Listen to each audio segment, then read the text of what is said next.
हाउसबिल्लाहिमिनश्शैतानिर्रजीम बिस्मिल्लाहिर्रहमानिर्रहीम। अस्सलाम वालेकुम डियर स्टूडेंट्स, कैसे हैं आप? अल्हम्दुलिल्लाह मैं खैरियत से हूँ। आप सुनाएं।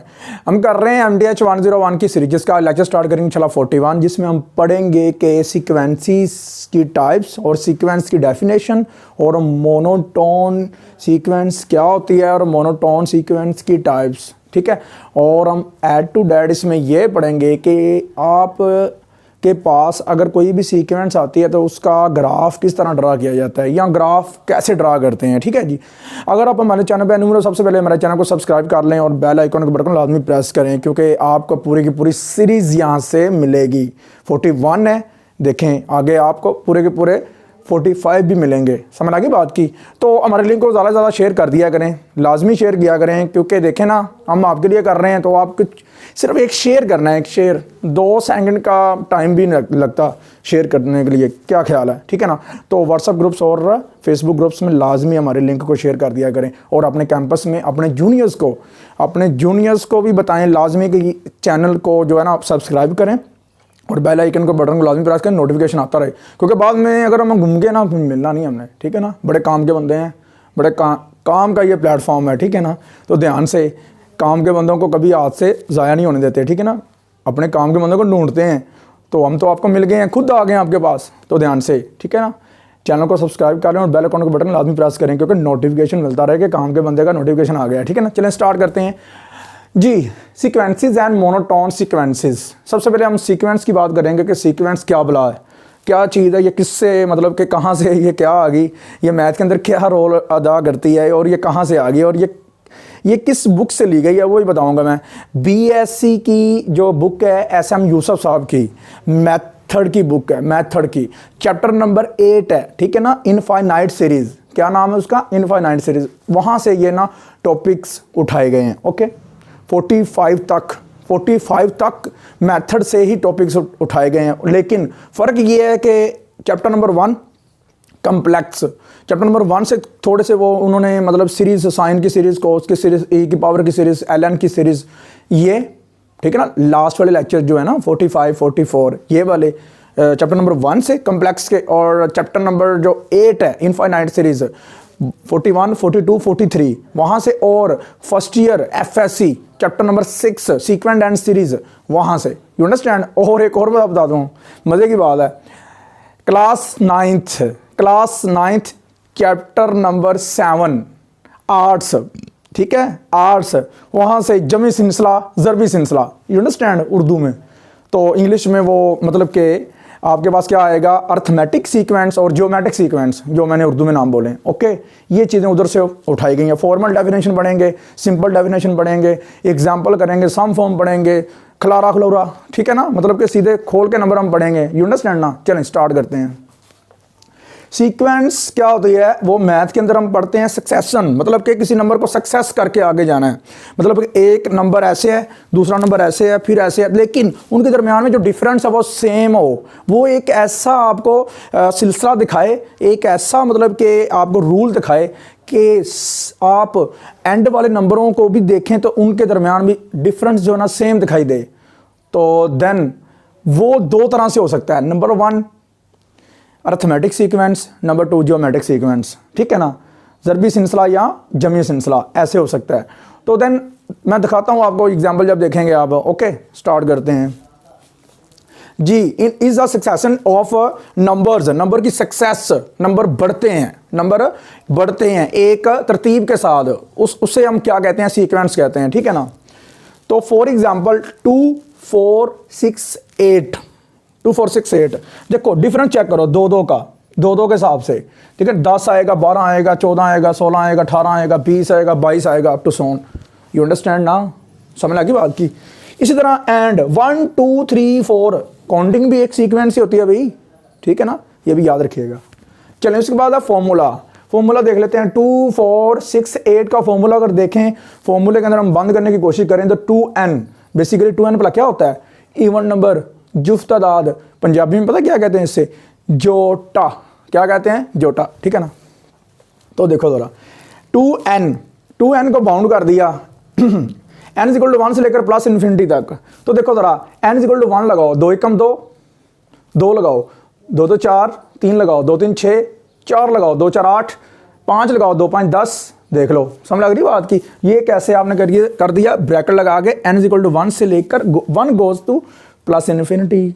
ओके चलें, एंड 1 2 3 4 सिंपल है ना, लिख दो भाई, n की जगह पे 1 लगाओ 1 नहीं आएगा, 2 लगाओगे 2 ही आएगा, 3 4, ठीक है ना। इसे डेंसिटी फंक्शन भी कहते हैं, समझ लगी बात की, डेंसिटी फंक्शन भी कहते हैं कि अगर आप जो नंबर लगा रहे हो वही आंसर आ रहा तो डेंसिटी होती है। ओके करें स्टार्ट, चलें।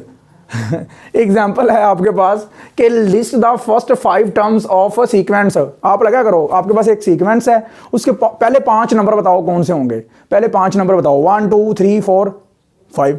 आप इतने नंबर पुट कर दो इसमें, ठीक है ना, तो आपके पास जो आंसर आएगा वो उसकी लिस्ट आ जाएगी। देखो जरा, ये सीक्वेंस है n इक्वल टू 1 से लेकर प्लस इन्फिनिटी तक, 2 की पावर n है, 2 की पावर n है, पुटिंग कर दो n इक्वल टू 1 2 3 4 5, ठीक है।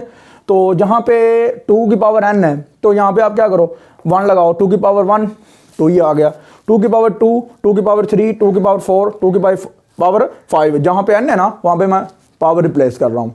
ओके नंबर लगा रहा हूँ, तो देखो 2 की पावर 1 2 ही आएगा, 2 की पावर 2 4 आएगा, 2 की पावर 3 8 आएगा, मतलब 2 को 3 दफ़ा मल्टीप्लाई करना है, 2 2 4 4 2 8, फिर 2 की पावर 4 16 आएगा, 2 की पावर 5 32 आएगा, 32 आएगा, समझ लगी, जितने दांत होते हैं ना उतना आएगा।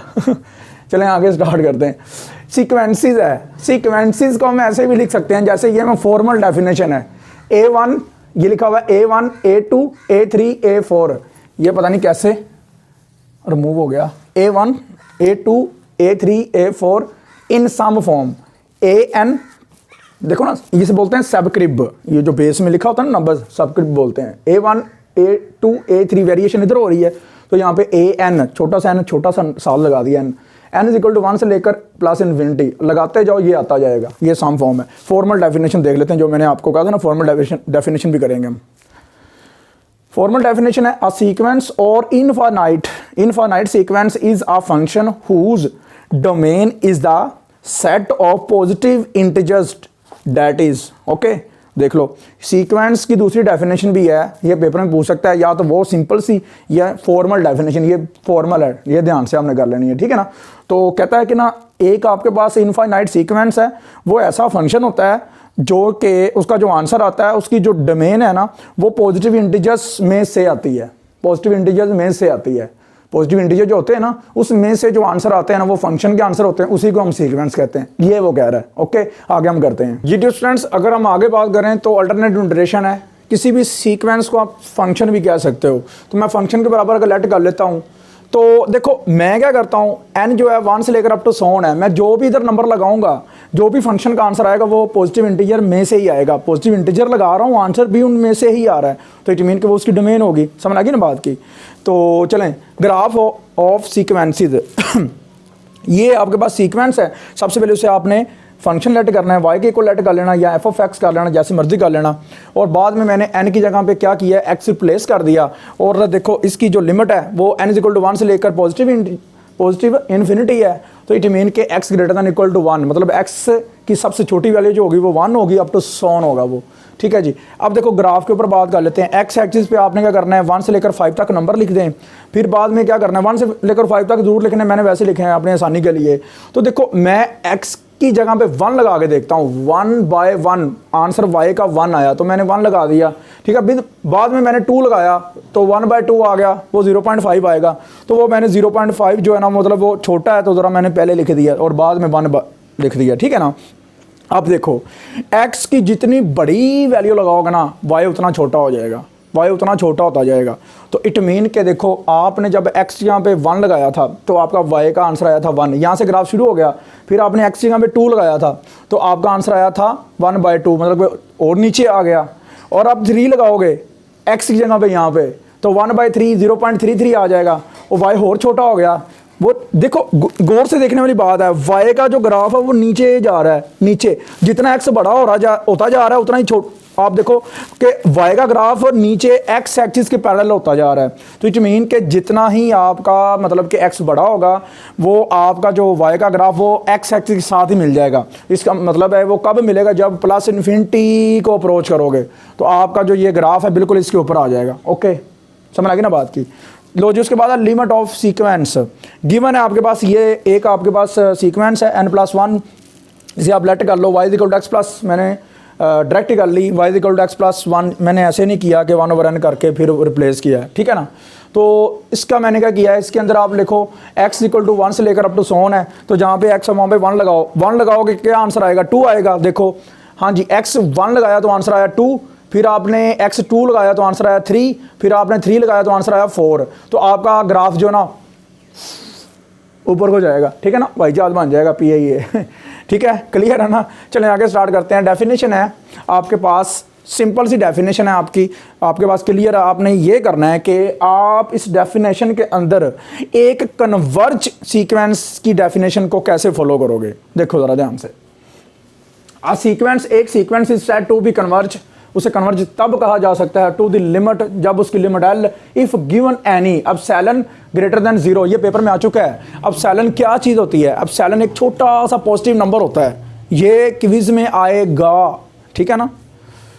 देयर इज पॉजिटिव इंटीजर, एक पॉजिटिव इंटीजर n है, सच डैट जो ना एक लिमिट है, एक सीक्वेंस से हम L को माइनस करते हैं, उसका जो आंसर आता है वो लेस देन जो है ना एप्सिलॉन आता है। एप्सिलॉन एक बहुत छोटा नंबर है पॉजिटिव, 4 आपकी जो लिमिट है उसका जो आंसर है जो आप लगा रहे हो n, उसका जो आंसर है वो बड़ा या बराबर आएगा आपके पॉजिटिव इंटीजर n से, ठीक है ना। तो in this case we write, हम ऐसे इसे लिख सकते हैं कि limit n approaches to plus infinity an equal to L। Simple सी बात कहूँ पंजाबी में, ये एक जगह पे टिक जाएगा। इसका आंसर एक छोटा सा कोई नंबर आ जाएगा, स्पेसिफिक एक स्पेशल नंबर आ जाएगा, समझ लगी ना बात की। तो एक पॉइंट पे ये रुक जाएगा ना, तो इसे पॉइंट को हम L कहते हैं, तो ये कन्वर्ज कर जाएगा। क्या कर जाएगा, कन्वर्ज, समझ लगी ना बात की, ध्यान से कीजिएगा जी। डियर स्टूडेंट्स, अगर हम आगे बात करें तो a sequence that does not converge to some finite limit is said to be diverge. मतलब वो कह रहा है कि आपके पास ऐसी सीक्वेंस जो कन्वर्ज ना करे, जो स्पेसिफिक नंबर आंसर जिसका ना आए, तो वो हमेशा डिवर्ज करेगी, जिसका आंसर प्लस इन्फिनिटी या माइनस इन्फिनिटी है, ठीक है ना, समझ रही बात की। तो अब हम बात करते हैं आगे। एग्जाम्पल हमारे पास ये कन्वर्जेंट सीक्वेंस की एग्जाम्पल है। तो आपने क्या करना है, आपने नीचे से n कॉमन लेना है, n कॉमन लोगे यहाँ से 1 रह जाएगा, और जहाँ से कॉमन लेते हैं वो चीज़ ना पड़ी हो तो वो बटे में चली जाती है। तो n के साथ n कट गया, तो देखो ज़रा लिमिट अप्लाई कर दी मैंने, तो 1/1 + 1/n होगा। यहाँ पे लिमिट लगाएंगे प्लस इन्फिनिटी 1/इन्फिनिटी क्या होता है आपके पास, 0 होता है, तो 1/1 क्या आएगा आंसर 1। फिर आपके पास दूसरी इसी तरह एक और एग्जांपल है कि आपकी लिमिट अप्रोच करती है -∞ को, किसको करती है, -∞ को, तो 1 + -1/2 उसकी पावर कितनी है n। तो आप क्या करो, जहाँ पे n है वहाँ पे -∞ लगाओ, तो -∞ को प्लस करने के लिए बटे में लेके जाना पड़ेगा।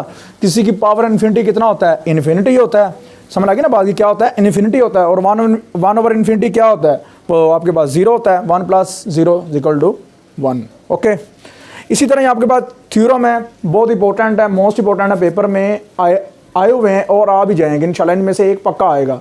तो देखो ज़रा, suppose that the sequence an and bn, ठीक है जी, converge to limits L1 and L2। मतलब वो कह रहा है कि जो an है ना वो L1 है और जो bn है वो L2 है, मतलब इनकी लिमिट उसने बता दी है। चलें जी देखते हैं। And c is any constant है, ठीक है ना। तो c अगर कांस्टेंट है तो लिमिट आप अगर c के ऊपर अप्लाई करते हो तो कांस्टेंट ही आंसर आ जाता है, वही आंसर आ जाता है, फ़र्क कोई नहीं पड़ता। अगर c है तो आपने लिमिट अप्लाई की n approaches to plus infinity, तो आंसर c आ गया। अब देखो ज़रा, limit n approaches to plus infinity, c constant multiply हो रहा है आपकी किसी सीक्वेंस के साथ, तो वो कांस्टेंट स्टार्ट पे चला जाएगा और सीक्वेंस वैसे ही उसके ऊपर अप्लाई हो जाएगी, लिमिट सीक्वेंस के ऊपर। और ये सीक्वेंस किसके बराबर थी, an वाली L1 के, तो ये L1 उसका आंसर आ गया। समझ लगी बात की। ऐसे ही एग्जाम्पल करेंगे, आपको ज़रा गो थ्रू होगा, पता चलेगा। अब c और d को मैंने दोनों को इकट्ठा कर दिया, क्योंकि वो प्लस माइनस का केस था, तो मैंने इकट्ठा कर दिया। Limit n approaches to plus infinity an limit plus bn आपके पास सीक्वेंस है, तो दोनों की अलग अलग आपने कर देनी है लिमिट, दोनों के साथ अलग अलग आपने अप्लाई कर देनी है, ठीक है ना। अप्लाई करने के बाद देखो ज़रा, ये क्या था सारा, ये L1 है, ये क्या था, ये L2 है, तो प्लस माइनस L2 हो गया, प्लस के लिए प्लस और माइनस के लिए माइनस, दोनों केसों को मैंने इकट्ठा ही कर दिया, ठीक है ना। समझ लगी बात की जी। देखें ज़रा ई पार्ट देखें, limit n approaches plus infinity, an और bn दोनों मल्टीप्लाई हो रहे हैं, इन दोनों की लिमिट अलग अलग कर दी है, लिमिट हम अलग अलग करके लिख सकते हैं, ठीक है ना। तो ये लिमिट और इसकी लिमिट an की और bn की अलग कर दी, तो ये किसके बराबर था, L1 के, और ये किसके बराबर था, L2 के, तो L1 इंटू L2। समझ लगी ना बात की। तो मल्टीप्लिकेशन में हम लिमिट अलग अलग कर सकते हैं, ठीक है ना, ये याद रखिएगा। डिवीजन में भी हम ऊपर वाली लिमिट अलग, नीचे वाली लिमिट अलग, ठीक है। और ये पेपर में आ चुका है, ये याद रखिएगा। ये वाला जो F आपके पास है ना पार्ट, ये पेपर में आ चुका है। वो कैसे था कि इस तरह उसने दिया हुआ था ये सारा ही, और उसने लिखा हुआ था कि L less than 0, greater than 0, equal to 0, not equal to 0। तो L2 not equal to 0, you understand ना, कि बटा इक्वल टू 0 नहीं होना चाहिए, बटा 0 होगा तो सारा बेड़ा गर्क हो जाएगा सवाल का, तो ये नहीं होना चाहिए, ठीक है ना। इस तरह एक एग्जांपल है आपके पास सिंपल सी। सबसे पहले हम क्या करते हैं, सिलेक्ट कर लेते हैं an is equal to n over 2n plus 1, अंदर से निकाल लेते हैं ये वाली लिमिट अप्लाई करनी है, n approaches to plus infinity, an आ गया, ठीक है ना, an के ऊपर करनी है, तो an की वैल्यू लगा दो आगे, तो ऊपर से तो n पड़ा हुआ है, नीचे से n कॉमन आ रहा है, नीचे से n कॉमन निकालो, कॉमन क्या आ रहा है, कॉमन निकालना पड़ता है ज़बरदस्ती, तो कॉमन निकाल के n काट देना है। अब बाकी क्या बचेगा, बाकी बचेगा आपके पास limit n approaches to plus infinity 1 over 2 plus 1 over n, तो जहाँ पे n है वहाँ पे आप क्या लगा दो, इन्फिनिटी, मतलब प्लस इन्फिनिटी लगा दो, ठीक है ना, प्लस इन्फिनिटी लगा दो, तो आपके पास आएगा 1 ओवर इन्फिनिटी 0, तो 2 प्लस 0 क्या आ गया, 2 आ गया, 1/2 इसका आंसर आ गया। तो इट मीन ये कन्वर्ज की है, क्या की है, ये कन्वर्ज की है, इट इज़ कन्वर्जस टू 1/2, ये कन्वर्जेंट सीरीज़ है। समझ लगी बात की, कौन सी सीक्वेंस है, सॉरी सीरीज़ नहीं है, सीक्वेंस है, तो ये कौन सी सीक्वेंस है, कन्वर्जेंट सीक्वेंस है। सीरीज़ आगे जाके पढ़ेंगे, ठीक है ना, आगे इंशाल्लाह लेक्चर जो आगे आएंगे ना 42, तो इनमें हम सब में ये पढ़ेंगे कि सीरीज़ क्या चीज़ है, ठीक है ना। ये याद रखना कि मैं फ़र्क बताऊंगा फिर सीक्वेंस और सीरीज़ में फ़र्क क्या है, पेपर में पूछता है वो। अच्छा जी, उसके बाद है रिकर्सिव सीक्वेंस। ये आप ना थ्योरी से पढ़ लेना, मैं ध्यान से आपको थोड़ा सा ना ट्रिकी बता लेता हूँ। याद रखिएगा, 2 या 2 से ज़्यादा जो सीक्वेंसेस होती हैं ना, उनका जो सम होता है ना, वो रिकर्सिव सीक्वेंस होता है, रिकर्सिव, ठीक है ना।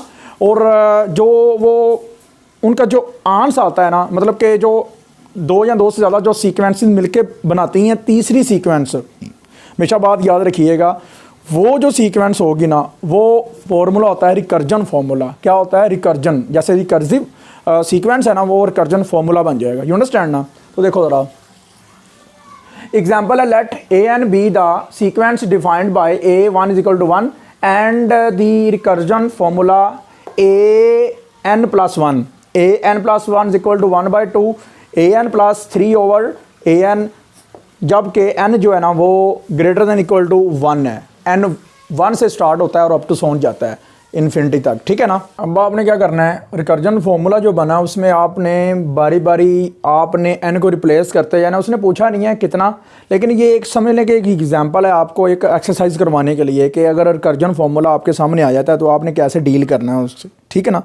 देखो ज़रा n इज इक्वल टू आपने 1 पुट करना है, तो आएगा, देखो यहाँ पे n प्लस 1 था, तो यहाँ पे आ गया 1 प्लस 1 इज इक्वल टू 1/2, ये an था, यहाँ पे 1 आ गया, n की जगह पे 1 लगा रहे ना, प्लस 3 ओवर an था, यहाँ पे 1 आ गया, और 1 प्लस 1 2 हो गया, ये वैसे का वैसे ही लिख दिया। फिर put a1 is equal to उसने 1 दिया हुआ था, ठीक है ना, तो यहाँ पे a1 और a1 की जगह पे यहाँ पे आ जाएगा 1 1, ठीक है ना। तो ये 3 ओवर 1 1 आ गया, ये 1 आ गया, ये 4 हो गया, और 4 को 2 पे डिवाइड करेंगे तो ये 2 आ गया, ओके। इसी तरह ही आपने n is equal to 2 put करना है, जहाँ पे आपको मतलब कि an 1 1 था, वहाँ पे a2 हो जाएगा, ओके हो गया जी। तो इसी तरह ये n प्लस 1 था, यहाँ पे आ गया 2 प्लस 1, तो ये आ गया a3 is equal to 1/2, a2, तो a2 की वैल्यू आपने जो पीछे निकाली है वो यूज़ करके आगे जाना है, ठीक है ना। तो प्रोसीड होता है, ये डेफिनेशन में पढ़ोगे लफ्ज़ प्रोसीड लिखा होगा, प्रोसीड का मतलब होता है आगे बढ़ना, ठीक है ना। यूज़ करते करते चेन बनाते बनाते आगे बढ़ते जाना। जैसे अल्लाह का शुक्र है कि आपकी दुआओं से, आपकी मोहब्बत की वजह से हमारा चैनल प्रोसीड कर रहा है, ठीक है ना। तो आपने क्या करना है, 2 2 लगा देना फिर, ठीक है ना, a2 2 की जगह पे, तो एलसीएम लोगे इसे, इसके साथ मल्टीप्लाई करो, 4 आएगा, 2 2 4 4 और 3 7 बड़ा 2, ठीक है ना, ये देख लें, ठीक है। अब 7/4 आया उसका आंसर किसका, A3 का। तो पुट n = 3 लगाना है, फिर आपके पास आएगा यहाँ पे n+1 था तो 3+1 हो जाएगा और 1/2, और ये an था A3 + 3/A3 आ गया। ओके हो गया। A3 की वैल्यू आप लगा देना बाद में, तो पहले इसे प्लस कर देना, ये 4 हो जाएगा। पुट A3 = 7/4, तो जहाँ पे आपको A3 दिखाई दे रहा है वहाँ पे 7/4, 7/4/4, ठीक है ना, बटेगा 4 ये वाला। देखो एक मिनट, दोबारा मैं रिपीट करता हूँ। 7/4 लगाना है A3 की जगह पे, 3/7/4, और ये A3 की जगह पे 7/4। ओके, समझ आ रही है ना बात की, अच्छे से समझ लेना है। अब ये 4 जो है ना ऊपर जाके मल्टीप्लाई हो जाएगा, ऊपर वाले नंबर के साथ तीसरा बड़ा मल्टीप्लाई हो जाता है, ये आपको याद होना चाहिए, ये आपने कंसेप्ट क्लियर कर लेना है, ठीक है। तो 3 4 12 हो जाएगा। अब आपने वो जो अनपैर मांगते हैं ना माफ़ी, या कह लें एलसीएम ले लें या मुज़ाफ़कर ले लें, जैसे मर्ज़ी कर लें, या मेरे वाला तरीका लगा लें, ये वाला, ठीक है, ये वाला। ओके हो गया। तो देखो ये क्या करने लगा हूँ, 7 7 49, हाँ जी, 12 4 48, 48, और 7 4 28, ठीक है, ऐसे करके फिर ऐसे।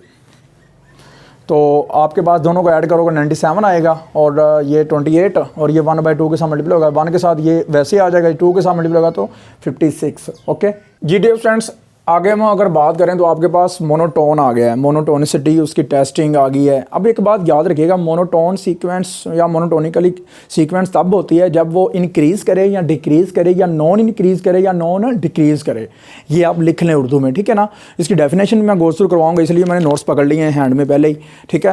तो मैं थोड़ा सा आपको गो थ्रू करवाता हूँ कि इंक्रीज़ और डिक्रीज़ और नॉन डिक्रीज़ और नॉन इंक्रीज़ ये सीक्वेंसेस कब होती हैं, ठीक है ना। चलें, सीक्वेंस AN इज़ कॉल्ड, क्या क्या होता है इसके केस हम देख लेते हैं कि इंक्रीज़ कब होती है। ये इंक्रीज़ कब होती है, इंक्रीज़ का मतलब होता है जो आपकी काउंटिंग है 1 2 3 4, देखो ना इंक्रीज़ हो रही है, 1 फिर 2 फिर 3, मतलब 1/1 जो ना आंसर बड़ा ही आ रहा है, ठीक है ना।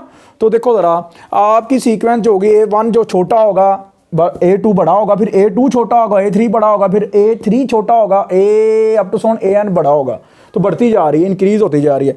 For example 1 <2 3 4 up to so on, समझ आ गई बात की। तो ये जो आपके पास इंक्रीज होती है ना सीक्वेंस, वो इंक्रीजिंग सीक्वेंस होती है। अब नॉन डिक्रीजिंग कौन सी सीक्वेंस होती है, ऐसी सीक्वेंस जो इंक्रीज भी हो लेकिन रिपीट हो, क्या हो, रिपीट हो, इंक्रीज भी हो और रिपीट भी हो, वो क्या होगी आपके पास, नॉन डिक्रीजिंग होगी। समझ लगी बात की, वो नॉन डिक्रीजिंग होगी। देखो ज़रा, A1 <= A2 <= A3 up to so on <= AN, ठीक है ना। यहाँ पे भी आएगा <= अप टू सो ऑन। तो देखो ज़रा, 2 और 2 सेम हो गए और इंक्रीज भी हो रहे हैं, सेम भी है, इंक्रीज भी हो रहे हैं, तो ये नॉन डिक्रीजिंग होगी। ये कौन सी सीक्वेंस होगी, नॉन डिक्रीजिंग। इसी तरह ही आप नीचे आ जाओ, आपके पास है डिक्रीजिंग, जैसे इंक्रीजिंग की थी ना, डिक्रीजिंग, ये छोटा होना शुरू हो जाएगा। देखो 5 > 4, 4 लेस देन है, ठीक है ना, 5 देखो कम हो रहा है, 4 3 2 1, देखो 5 बड़ा था, 4 छोटा है, फिर 4 बड़ा है 3 से, फिर 3 बड़ा है 2 से, फिर 2 बड़ा है 1 से, अप टू सोन यहाँ पे 0 आ जाएगा, माइनस वाले नंबर आ जाएंगे। तो ये क्या हो रही है, कम हो रही है, क्या हो रही है, कम हो रही है, घट रही है। तो ये क्या होगी आपके पास है, डिक्रीजिंग। ओके हो गया। नॉन इंक्रीजिंग, अब देखो नॉन इंक्रीजिंग क्या होगी, वही कि आपके पास ये जो घटेगी भी लेकिन बराबर भी आएगी, कम भी होगी और बराबर भी आएगी। देखो 5 5 है तो ये कम भी हो रहा है, तो 3 3 आ गया, यहाँ पे 4 4 भी हो सकता था, मैंने 3 3 लगा दिया, कोई मसला नहीं है। तो ये देखो जरा, अब 3 3, ठीक है, कम भी हो रहा है और बराबर भी आ रहा है, कम भी हो रहा है और बराबर भी आ रहा है, तो ये होगा आपके पास नॉन इंक्रीजिंग। समझ लग रही बात की, ये अच्छे से कर लेना, ये पेपर में पूछता है, वो पेपर में आनी है ये वाली चीज़ें। उसके बाद एग्जाम्पल, इनकी एग्जाम्पल हम देखते हैं। तो सबसे पहले हम एग्जाम्पल देखने से पहले जो है ना, अगर देख लें थ्योरी देख लेते हैं, ठीक है ना, थ्योरी पढ़ लेता हूँ मैं। अ sequence that is either non decreasing और नॉन इंक्रीजिंग इज़ कॉल्ड, क्या होती है जी, मोनोटोन। क्या होती है, मोनोटोन, ये याद रखिएगा, ठीक हो गया। And a sequence that is increasing और decreasing is called strictly monotone, strictly पक्की मोनोटोन है वो। समझ लग रही बात की। अब देखो सबसे पहले मैं बात करता हूं कि उसने मोनोटोन सिंपल कहा इंक्रीजिंग, नॉन डिक्रीजिंग और नॉन इंक्रीजिंग के लिए। अब अगर पक्का वो इंक्रीजिंग और डिक्रीजिंग कर रही है तो स्ट्रिक्टली मोनोटोन है, ये याद रखिएगा। पेपर में सेंटेंस वो पूछ सकता है क्विज़िज में, ठीक है ना, ये देखे पैरा पूरा।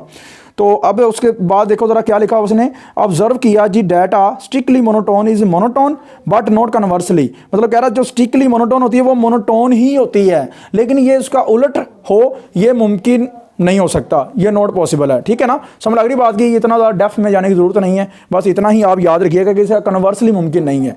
एक स्ट्रिक्टली मोनोटोन जो होती है वो मोनोटोन होती है, और जो मोनोटोन होती है वो लाजमी नहीं है वो स्ट्रिक्टली मोनोटोन हो। ठीक है ना, ये याद रखिएगा। उसके बाद है आपके पास नीचे जी आपके पास है ये मैंने लिखी हैं सारी एग्जाम्पल्स।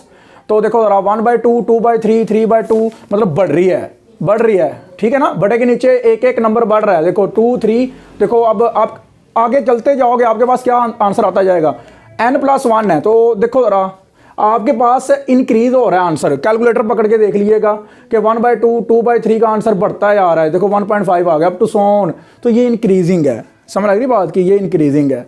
फिर उसके बाद देखो ज़रा ये देखो ज़रा 1 है, 1 ये 0.5 आ जाएगा, ये 0.3 आ जाएगा। जैसे जैसे आप n की जगह पे नंबर प्लेस करते जाओगे ना तो ये आंसर छोटा होता जाएगा, ये डिक्रीजिंग हो गया। अब देखो ये क्या है, सेम भी हैं बढ़ रहे भी हैं, सेम भी हैं बढ़ रहे भी हैं, सेम भी हैं बढ़ रहे भी हैं, तो नॉन डिक्रीजिंग क्या होगा, नॉन डिक्रीजिंग। ओके हो गया। फिर देखो सेम भी हैं कम भी हो रहे हैं, सेम भी हैं कम भी हो रहे हैं, तो ये नॉन इंक्रीजिंग हो जाएगा। ओके हो गया। उसके बाद नोट लिखा हुआ है, ये लिखा हुआ है जी all 4 of the sequences are monotone but the sequence जो गिवन दिया नीचे 1, -1/2, 1/3, -1/4 अप टू सोन -1 की power n+1 into 1/n is not monotone. The first and second sequence are strictly monotone. You understand, ये जो मैंने थ्योरी भी आपको पढ़ दी है। ठीक है ना, समझ लग रही बात की, ये आपने अच्छे से ध्यान से तैयार करना है जी। डियर स्टूडेंट्स, अगर हम आगे बात करें तो आपके पास है टेस्टिंग फॉर मोनोटोनिसिटी डिफरेंस। ठीक है ना, देखो डिफरेंस बिटवीन सक्सेसिव, डिफरेंस मतलब कि आपने 2 टर्म्स को माइनस करना है, बड़ी टर्म माइनस छोटी टर्म। ठीक है ना, इस तरह आपने इनका डिफरेंस निकालना है। तो उर्दू में से फ़र्क कहते हैं, फ़र्क निकालना है। ठीक है, तो सबसे पहले देखें ज़रा, अगर आपके पास 2 सीक्वेंसेस हैं, आपके पास 2 सीक्वेंसेस, उनका डिफरेंस जो है ग्रेटर दैन 0 आ गया, 0 से बड़ा आ गया, 1, 2, 3 पॉजिटिव, तो वो आपके पास इंक्रीजिंग ओवरऑल रिजल्ट जो है ना वो इंक्रीजिंग हो जाएगा। ये पेपर में आ चुका है, ये क्विज़ में आएगा भी और आ चुका भी है। ठीक है, इसके बाद आपके पास अगर ये छोटा हो जाए तो डिक्रीजिंग। समझ लग रही बात की, अगर ये नेगेटिव आ जाए तो डिक्रीजिंग। उसके बाद अगर आपका इक्वल टू 0 आ जाए, इक्वल टू 0 आए, समझ लगी बात की, क्या है, इक्वल टू 0 आए। अब देखो नॉन डिक्रीजिंग है, मतलब कि डिक्रीज तो हो ही नहीं सकता। नॉन डिक्रीजिंग का मतलब है कि या तो वो 0 आएगा या 0 से बड़ा आएगा, तो नॉन डिक्रीजिंग। 0 या 0 से बड़ा आएगा तो नॉन डिक्रीजिंग। ओके, याद रखिएगा। तो अगर क्या आए, 0 आए या छोटा आए, 0 आ जाए या नेगेटिव, 0 या नेगेटिव। अब देखो 2 कंडीशंस हैं, समझ लगी बात की। अगर इक्वल टू 0 आता है तो नॉन डिक्रीजिंग या नॉन इंक्रीजिंग। तो अगर मतलब कि ऐसा रिजल्ट आ रहा है कि जो छोटा भी है, छोटा भी, और कहीं जाके आपका नेगेटिव नंबर आ गया और कहीं 0 आ गया, तो रेपिटेशन हो गई, तो देन आपने क्या करना है, ये आपका होगा नॉन इंक्रीजिंग। मतलब इंक्रीजिंग नहीं हो सकता, या 0 आएगा या डिक्रीज होगा। ओके, याद रखिएगा। ये 4 पॉइंट्स समझ लें, इतने इंपॉर्टेंट है कि इनमें से पेपर में ज़रूर वो एक पूछ लेता है, और इसी तरह ये आपका रेशो में पूछ लेता है। जब रेशो की बात करेगा तो डिफरेंस नहीं, अब रेशो की बात आ गई है, तो रेशो ऑफ सक्सेसिव क्लासिफिकेशन है, देख लो ज़रा, ये इसकी क्लासिफिकेशन है, ये इसकी आ गई रेशो ऑफ सक्सेसिव टर्म्स। तो देखो ज़रा, हमने ऊपर बड़ी रखनी है, नीचे डिवाइड करनी है छोटी, ग्रेटर देन 1। अगर आपका डिवाइड करने से रेशो आंसर 1 से बड़ा आता है तो देन आप कहते हो इंक्रीजिंग, अगर छोटा आता है तो डिक्रीजिंग 1 से। ठीक है ना, उसके बाद अगर 1 नहीं आ जाता है, 1 आ जाता है या 1 से आपका आंसर आता है बड़ा, 1 भी आ रहा है और बड़ा भी आ रहा है, रिपीट हो रहा है, तो देन आप कहोगे नॉन डिक्रीजिंग, क्योंकि वो देखो आपके पास वो डिक्रीजिंग होगा ही नहीं। नॉन डिक्रीजिंग का मतलब होता है 0 या 0 से बड़ा, मतलब कि 0 आएगा या इंक्रीजिंग आएगा, तो ये नॉन डिक्रीज हो जाएगा। ठीक है, इसी तरह ही अगर आपका आंसर आता है या 1 भी आता है और साथ इसके 1 से छोटे आंसर भी आ रहे हैं, तो देन आप कहोगे कि ये नॉन इंक्रीजिंग है। ओके, आई होप कि आपको लेक्चर की समझ लगी होगी यहाँ तक। एक और बात याद रखिएगा, ये टोटल 8 पॉइंट्स हैं, टोटल 8 पॉइंट्स, इनमें से 2 लाजमी उसने पेपर में पूछने हैं, ये याद रखिएगा। समझ लगी बात की। 41 लेक्चर इतना इंपॉर्टेंट लेक्चर है और इतना टफ और इतना लंबा भी हो जाएगा कि आप थोड़ा सा ना सब्र के साथ इसे लेक्चर को ध्यान से आप कीजिएगा और ध्यान से आपने साथ साथ नोट करना है। ओके जी डियर स्टूडेंट्स, आगे आपके पास टेस्ट है derivative of f for x greater than equal to 1। इसके लिए G x greater than equal to 1 के लिए सबसे पहले आपने क्या करना है, आपने फंक्शन को डिफरेंशिएट करना है और उसके अंदर आपने या तो 1 लगाना है या 1 से बड़ा नंबर लगाना है। तो आपका आंसर जो ग्रेटर दैन 0 आएगा तो देन आप कहोगे कि आपका जो फंक्शन है वो इंक्रीजिंग है। ये आपने पीछे भी पढ़ा है, बस यहाँ पे थोड़ा सा बाउंड कर दिया है कि आपने x greater than equal to 1 के लिए टेस्ट चेक करना है, ठीक है ना। मतलब दिया हुआ है उसने, तो आपने देखना है कि ये पेपर में कोई भी आपके पास कोई भी कंडीशन आ सकती है। यू अंडरस्टैंड, ध्यान से। तो देखो ज़रा, फिर अगर लेस आ जाता है तो डिक्रीज़ हो जाएगा। इसी तरह ही अगर ग्रेटर दैन इक्वल टू 0 होता है, ग्रेटर दैन इक्वल टू 0 आ जाता है, मतलब कि यहाँ तो आता है 0, यहाँ 0 आता है, 0 के बाद फिर मतलब कहीं ना कहीं जाके 0 से बड़ा आ गया, तो फिर इसका मतलब होगा ये वो नॉन डिक्रीजिंग है। देखो नॉन डिक्रीजिंग का मतलब ये है कि नॉन डिक्रीजिंग, डिक्रीज़ नहीं होगा। अब तो इसका मतलब है यहाँ तो 0 होगा, यहाँ 0 से बड़ा होगा, इंक्रीज़ होगा, ठीक है ना। 0 यहाँ 0 से बड़ा। एक बात याद रखिएगा, नॉन डिक्रीजिंग का मतलब होता है 0 या इंक्रीजिंग, 0 या इंक्रीजिंग। अब इसी तरह ही अगर नॉन इंक्रीजिंग की बात करो, नॉन इंक्रीजिंग की बात करो तो यहाँ पे देखो वो नॉन का मतलब 0, ठीक है, नॉन का मतलब 0। इंक्रीजिंग, इंक्रीज़ नहीं होगा, डिक्रीज़ होगा। इसका मतलब 0 या 0 से छोटा।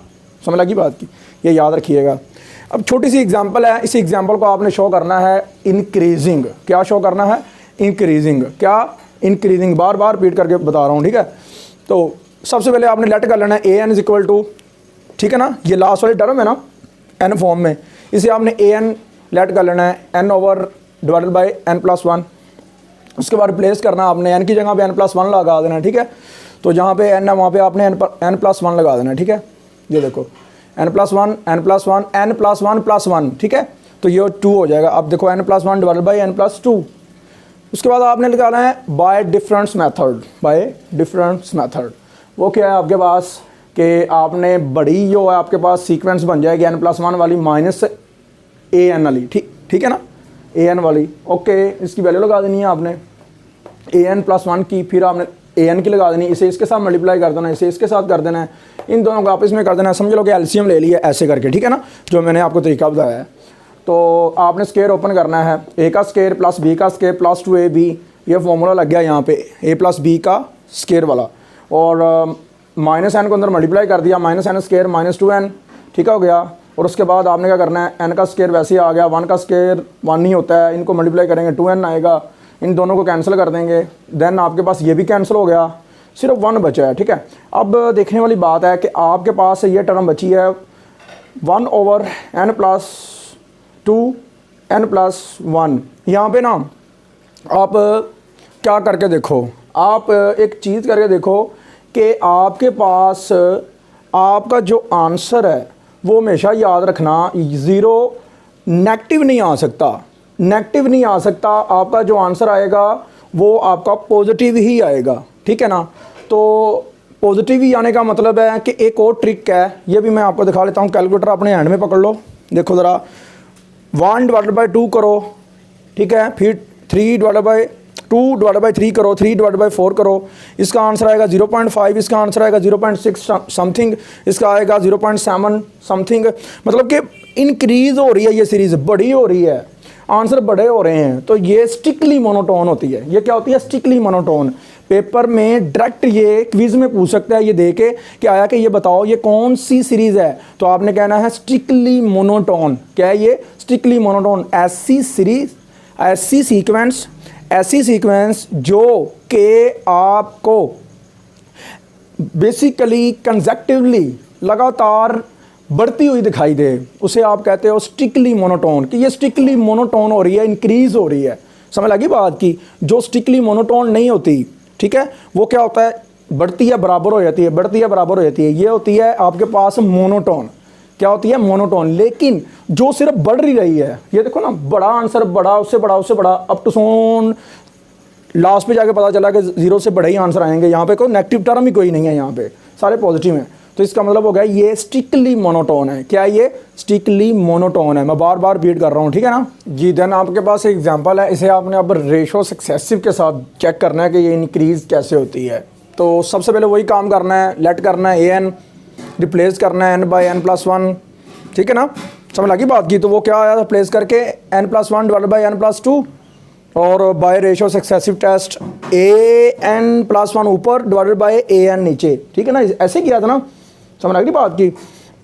और देन क्या किया था आपने, देखो ज़रा, आपने ये किया था n प्लस वन और n प्लस टू, ये मैंने वैल्यू लगाई ऊपर वाले की, ठीक है ना, समझ लग रही बात की।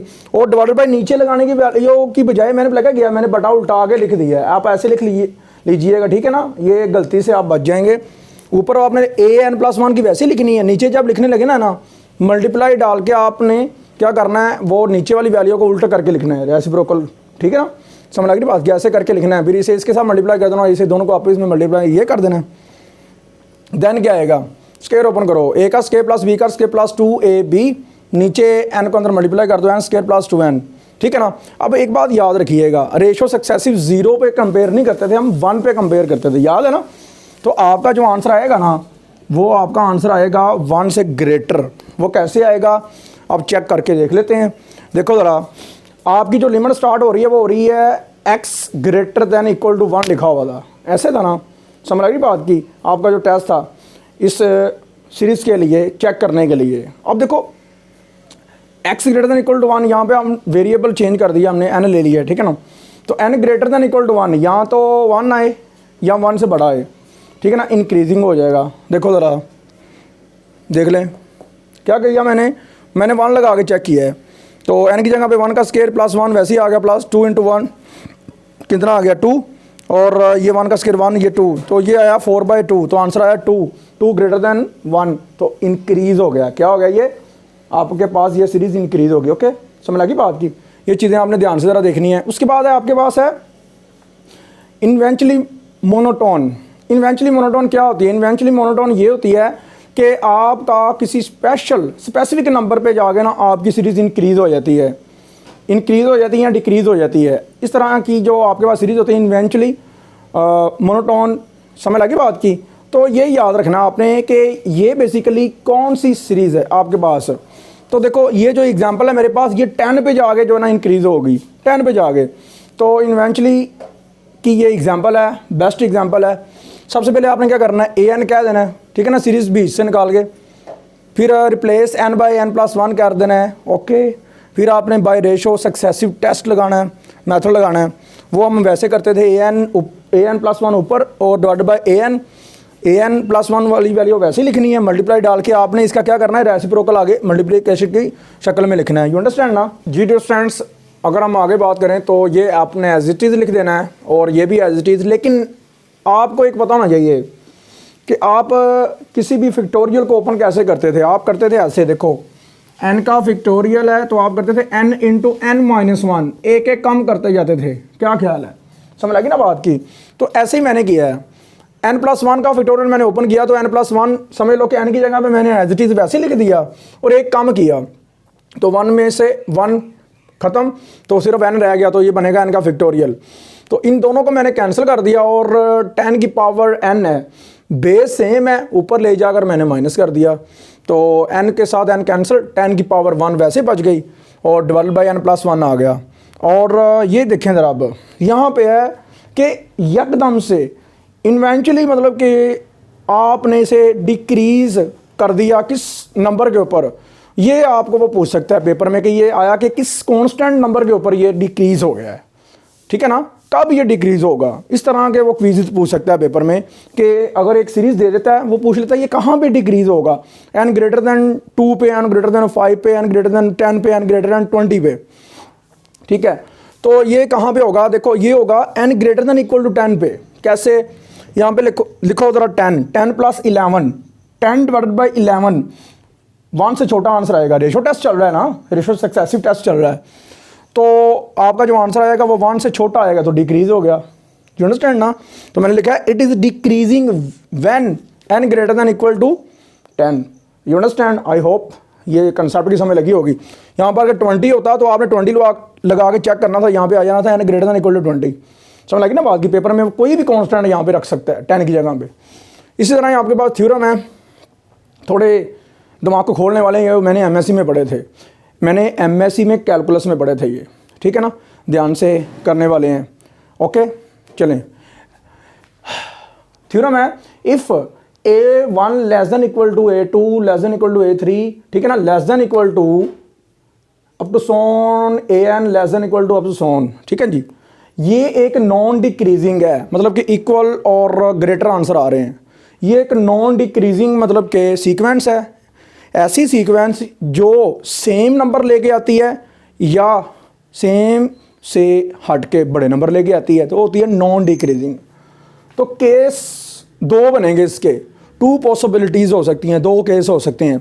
नंबर वन केस कि आपके पास जो सीरीज़ है वो लिमिटेड है, वो एक फाइनाइट सीरीज़ है, फाइनाइट सीक्वेंस है, फाइनाइट सीक्वेंस है, सीरीज़ है। अब एक बात याद रखिएगा, सीक्वेंस और सीरीज़ में क्या फ़र्क होता है।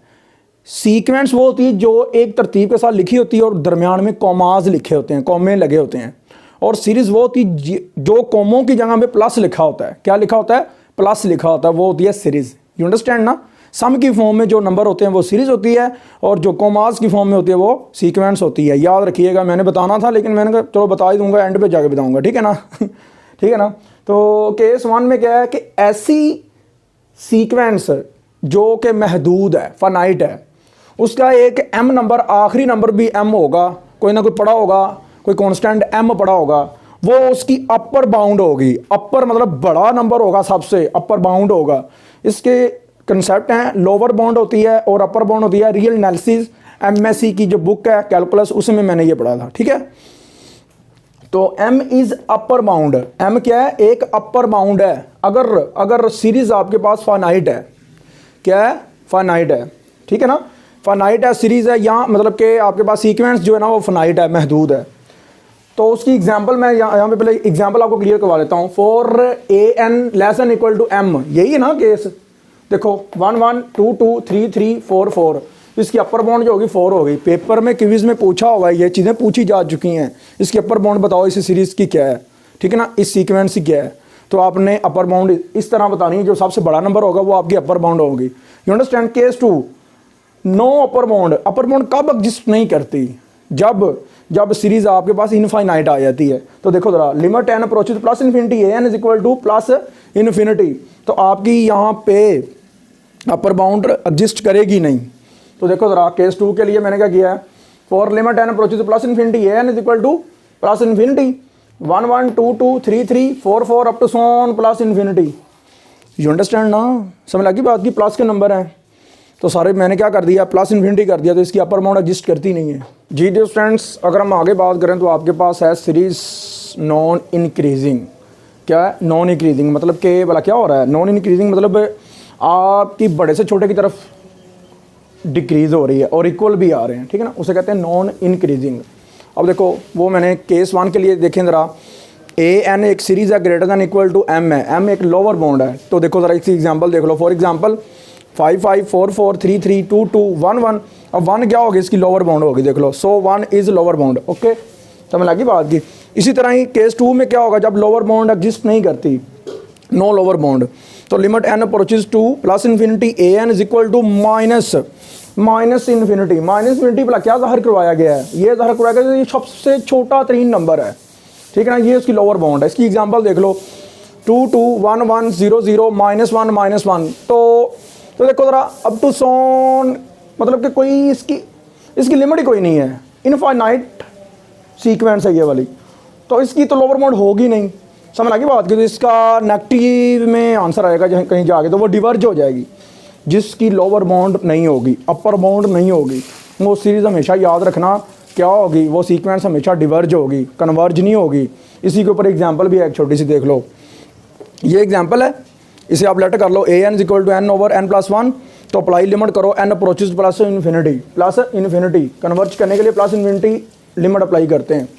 लिमिट अप्लाई की, देख लो ज़रा, limit n approaches plus infinity AN is equal to, उसकी वैल्यू लगा दो AN की, N ओवर N प्लस 1। अब नीचे से n कॉमन लो, नीचे से n कॉमन लोगे, आ नहीं रहा लेकिन निकालना पड़ेगा। निकाल लिया, यहाँ पे 1 रह गया, यहाँ पे नहीं होता वहाँ पे बड़े में लिख देते हैं, ये कट गया। 1 over 1 plus 1 over n, apply limit करो, 1 over plus infinity, 1 over plus infinity क्या आपने पीछे पढ़ा था, 0 होता है, तो ये 1 आ गया, तो इट इज़ कन्वर्जस टू 1, ठीक है ना। समझ लगी बात की, इट इज़ कन्वर्जेस टू 1। इसके बाद है एन इंडेटिव व्यू ऑफ कन्वर्जेंट। एक बात याद रखिएगा, जो कन्वर्जेंट सीरीज़ होती है ना, चाहे डिवर्जेंट सीरीज़ है, कोई भी सीरीज़ है, वो डिपेंड नहीं करती अपनी पहली वैल्यू पे, इनिशियल वैल्यू पे, वो डिपेंड करती है अपनी एंड टेल पे, अपनी एंड टेल के ऊपर, अपने लास्ट वाले नंबर के ऊपर। लास्ट वाला नंबर बताता है आपको कि ये डिवर्ज है या कन्वर्ज है। फॉर एग्जांपल देख लो इधर, यहाँ पे देखो, ये यहाँ पे लास्ट वाला नंबर क्या आ गया 1, ठीक है ना, लास्ट वाला नंबर क्या आ गया था 1। अब आपने लास्ट वाले नंबर से ज़हन में सोचा कि इसकी लोअर बाउंड 1 है और ये कन्वर्ज करती है, और ये कन्वर्ज करती है किसको कन्वर्ज करती है 1 को। 1 पे एंड हो रहा है, क्योंकि लोअर बाउंड की बात हो रही है, यहाँ पे अपर बाउंड की बात होती तो 5 पे कन्वर्ज करनी थी, ठीक है ना, क्योंकि बड़ा नंबर वो है। ओके, इसी तरह ही ये देखो ज़रा, अब अगर हम इस केस की बात करें तो ये डिवर्ज करता है, ये क्या करता है, डिवर्ज करता है। इसके भी लास्ट से पता चला था, ये देखो अप टू सोन, इसकी कोई लिमिट ही नहीं है, तो ये डिवर्ज करती है प्लस इन्फिनिटी या माइनस इन्फिनिटी को। यू अंडरस्टैंड ना, अगर लोअर बाउंड की बात हो रही तो माइनस इन्फिनिटी को करती है, अगर अपर बाउंड की बात हो रही है, किसकी बात हो रही है, अपर बाउंड की, और डिवर्ज के लिए, किसके लिए, डिवर्ज के लिए। पहली बात तो ये है कि अपर बाउंड एग्जिस्ट करेगी नहीं। जब अपर बाउंड एग्जिस्ट नहीं करेगी तो एक बात याद रखिएगा, देन सीरीज आपकी डिवर्ज करेगी। क्या करेगी, डिवर्ज करेगी। सिंपल वर्डिंग में एक बात कहूँ, सिंपल सी, जिसका स्पेशल एक नंबर कांस्टेंट नंबर आंसर आ जाता है ना, वो कन्वर्ज करती है। जिसका आंसर माइनस इन्फिनिटी या प्लस इन्फिनिटी आता है ना, वो हमेशा डिवर्ज करती है, चाहे वो कौन सी मर्जी सीरीज़ है दुनिया की, कौन सी मर्जी सीक्वेंस है। यू अंडरस्टैंड, ये चीज़ें आपने याद रखनी है। जाते जाते मैं चीज़ें आपको तो थोड़ा सा गो थ्रू करवा देता हूँ ध्यान से। आपने कुछ नंबर देख लेने हैं कि नंबरों की अगर सीरीज़ आपको दी जाती है ना, तो वो पेपर में पूछ सकता है कि इसकी जनरल टर्म कौन सी है। मोस्टली वो जनरल टर्म की बात कर देता है। फॉर एग्जांपल देखो, मेरे पास है ये 1/2, 1/, देख लो ज़रा, 1/4, 1/6। इसकी जो जनरल सीरीज़ बनेगी ना n वाली, वो भला क्या बनेगी, वो ये बनेगी, देखो ज़रा, 1 फिक्स है, 1 फिक्स है। तो अगर मैं बात करूँ जनरल सीरीज़ की, तो देख लो मेरे पास जनरल सीरीज़ कौन सी बनेगी। मैं रिमूव करता हूँ, ये देखो मेरे पास जो जनरल सीरीज़ बनेगी वो बनेगी 1/। अब नीचे देखो कितने का फ़र्क आ रहा है, ये देखना आपने। तो मेरे हिसाब से यहाँ पे मैं अगर लगाऊँ 2n, इस तरह की सीरीज़ आपने देखनी है 2n। तो देखो ज़रा, मैं जब यहाँ पे लगाऊंगा n की जगह पे 1, तो मेरे पास आंसर आएगा 2। फिर मैं अगर 2 लगाऊंगा तो मेरे पास आएगा 1/4। अगर मैं 3 लगाऊंगा तो 1/6।